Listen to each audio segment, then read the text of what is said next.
رژا کوتایا جنان لپارلمان کردستان سی ساده لپارێزگا هانجی بۆ ڕێڤەبەریە ئاف ڕێژای بەرچاو هاتیە وەرگرتن و هەژمارە سازیان میری و جواکێ ژن بەڕێوە دەبن. دائما صحت كان الشيان جنكي كوشي الظلامي كيمترن وعادة هاد باوري نينا كو بيجن دي جن فلان اويدي فلان كارتي بريفابات ام فلان شولي بريفابات عادة هاد بيجن افراد بو هندك هاكو بيجن هندك مهامات معين واكيد بيجن تدريس الطبي وان جهه بتنتشت بريفابات بالهمي جهه باوري بشيانت وينينا نال جواكي ما سرانسري عالمها ما افا هاكو بيجن اواكا جدليه هردم دجواکێ کوردی دا بچاوکێ ئەمتر تەماشای شیانên jinê dikin. Bizanîn astengên dikevne dirêya jinên rêveberda çi ne?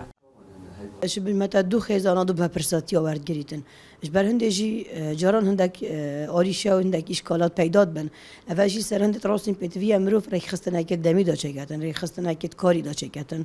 ریخ خستن هنده دا چکتن ده چهوا سر دریت گل هر دو لاکتن. چونکی هر دو بپرساتی کواسانه کو دویتن امروف در حق در کویتن. اول جاران هندک اشکالات بچید بن لی نابیته هو کاری هنده کو امروف سر کفنت هر دو گادانه اینیتن.